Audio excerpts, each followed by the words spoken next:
मान लीजिए आपका दौरा नहीं है और किसी पीड़ित को आपसे मिलना है और वो लखनऊ नहीं आ सकता है। उत्तर प्रदेश राज्य महिला आयोग ने एक व्हाट्सएप नंबर जारी किया है जो है 6306511708। इस व्हाट्सएप नंबर पे कोई भी महिला एक एप्लीकेशन घर में बैठकर लिख सकती है। महिला आयोग में महिला उत्पीड़न को लेकर क्या मामले कोरोना के बाद में बढ़े हैं? थोड़े बहुत कह सकते हैं। उसके बावजूद भी हम लोग ने लॉकडाउन में भी घर में बैठ के काम किया। आजकल महिलाएं साइबर क्राइम का बहुत ज्यादा शिकार हो रही हैं। अवेयरनेस बहुत जरूरी है। जागरूक अभियान भी चलाया जाता है। आज महिलाएं अपने घर से बाहर निकलकर आ रही हैं, शिकायत दर्ज करा रही हैं और उन्हें न्याय भी मिल रहा है। उनकी हिम्मत बढ़ी है काफी।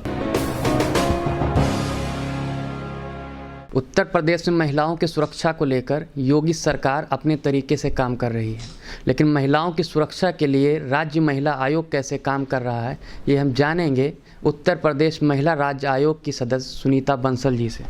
सुनीता बंसल जी, आपका बहुत बहुत स्वागत है एनडीटीवी भारत में। ये महिला आयोग काम कैसे करता है? हम सारी जो मेंबर्स हैं सभी को 3-3 जिले आवंटित हैं, जिसमें हम लोग एक तो यहाँ हमारा कोर्ट रूम बना हुआ है, वहाँ पे हम जन सुनवाई करते हैं। उत्तर प्रदेश राज्य महिला आयोग का जो ऑफिस है वो सिर्फ लखनऊ में है, राजधानी में। और बाकी हम लोगों के पास में 3-3 ज़िले हैं, जैसे मेरे पास सीतापुर, शाहजहाँपुर, बलरामपुर है।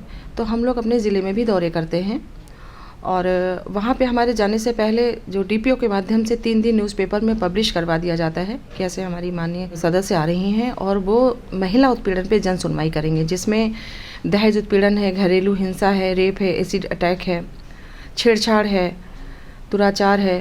तो जो कोई भी महिला अपनी शिकायत दर्ज कराना चाहती है तो वो जहाँ पर हमारी जन सुनवाई होती, जैसे कभी पीडब्ल्यूडी गेस्ट हाउस में होती, कभी कलेक्ट्रेट में होती, तो वहाँ का पता डालकर न्यूज़पेपर के माध्यम से उन्हें सूचना दे दी जाती है किस पते पर आप आ जाइए और आपकी यहाँ पे जन सुनवाई होगी, जहाँ पर हमारे साथ संबंधित सभी अधिकारी बैठते हैं।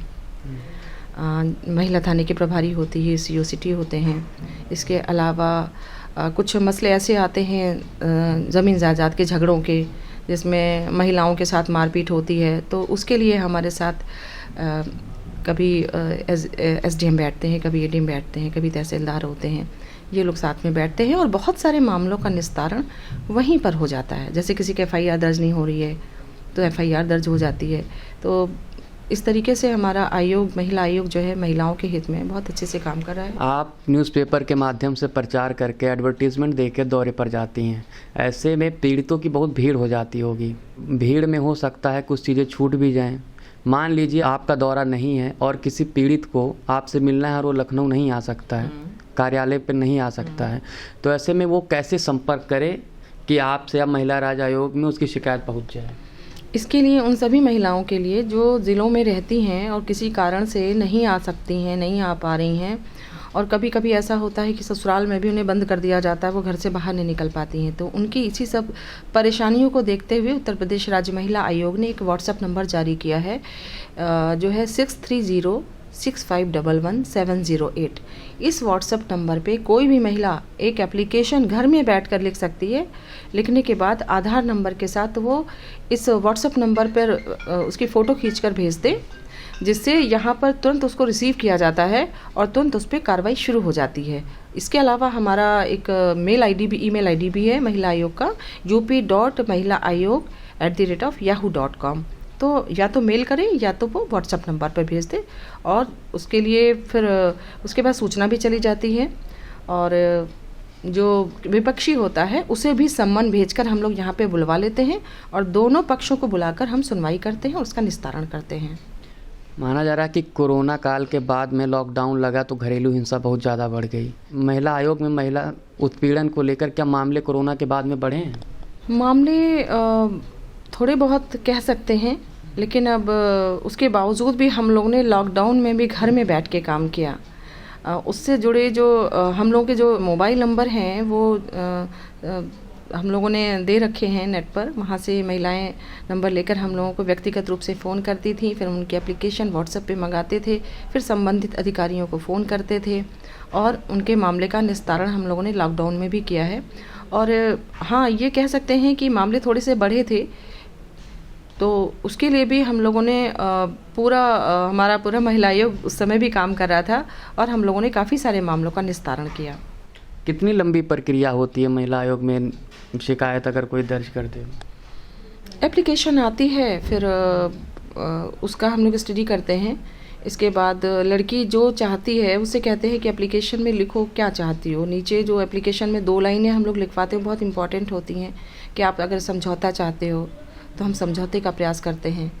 आप अगर अलग होना चाहते हो, मतलब ससुराल वाले बहुत ज़्यादा प्रताड़ित कर रहे हैं, मार पीट रहे हैं, कहीं भी रहने लायक लड़की नहीं, अगर वो कहती है हम ससुराल नहीं जाना चाहते हैं, हमारा सामान वापस दिलवा दीजिए, हमें न्याय दिलवा दीजिए, तो उसके खिलाफ हम लोग मुकदमा दर्ज करा के उसके खिलाफ कार्रवाई भी करवाते हैं दूसरे पक्ष के खिलाफ में, जिसने महिला का काफ़ी उत्पीड़न किया हुआ होता है। तो महिलाओं को हर तरह से न्याय मिलता है हमारे आयोग में। आजकल महिलाएं साइबर क्राइम का बहुत ज़्यादा शिकार हो रही हैं, तो साइबर क्राइम की शिकायतें कैसे निपटारा करती हैं? उसके लिए भी हम लोग जो साइबर क्राइम के संबंधित एसपी हैं उनसे बात करते हैं। उसके अलावा भी अवेयरनेस के लिए भी हम लोग प्रयास कर रहे हैं कि हम लोग जब अपने ज़िलों में जाएं तो अवेयरनेस बहुत ज़रूरी है। तो उसके लिए भी हम लोग कोशिश कर रहे हैं कि हम लोग जब अपने ज़िलों में जाएं तो वहाँ पे लड़कियों का जो स्कूल कॉलेज है वहाँ पे एक छोटा सा प्रोग्राम रखकर उन महिलाओं को उसके बारे में जानकारी दी जाए कि वो साइबर क्राइम से कैसे अपनी रक्षा करें और कहाँ पे संपर्क करें जहाँ उन्हें न्याय मिले। जैसे आप शिकायतों का निस्तारण करने के लिए दौरा करती हैं, वैसे आपके अंडर में जैसे आपने बताया कि 3 जिले हैं, तो उसमें जागरूक अभियान भी चलाया जाता है कि नहीं? बिल्कुल चलाया जाता है। हम लोग लड़कियों के स्कूल कॉलेज में जाते हैं। इसके अलावा वहाँ पर हम जाकर जितने भी हमारी महिला हेल्पलाइन है उसके बारे में जानकारी देते हैं। आयोग हमारा कैसे काम करता है उसके बारे में जानकारी देते हैं और इसके माध्यम से काफ़ी अवेयरनेस भी आई है लड़कियों में, हमारे एप्लीकेशंस पे आने लगी हैं। पहले तो क्या था, काफ़ी पहले की बात बताऊं तो मामले सामने ही नहीं आ पाते थे, पर आज महिलाएं अपने घर से बाहर निकल कर आ रही हैं, शिकायत दर्ज करा रही हैं और उन्हें न्याय भी मिल रहा है। उनकी हिम्मत बढ़ी है काफ़ी। हम लोग भी इनकरेज करते हैं कि अन्याय को सहने की ज़रूरत नहीं है। हमारी जो है उत्तर प्रदेश सरकार जो है महिलाओं की सुरक्षा को लेकर प्रतिबद्ध है और उन्हें हर तरीके से हेल्प के लिए कोशिश कर रहे हैं। ये थी सुनीता बंसल जी। इन्होंने बताया कि महिला आयोग वास्तव में काम कैसे करता है, यहाँ कार्यालय में काम कैसे करता है और क्षेत्र में जाकर या जिलों में जाकर कैसे काम कर सकता है। कैमरामैन पंकज गुप्ता के साथ मैं रमन मिश्रा, NDTV भारत। देश दुनिया की ताज़ा तरीन खबरों से रूबरू होने के लिए सब्सक्राइब कीजिए आपका अपना चैनल NDTV भारत।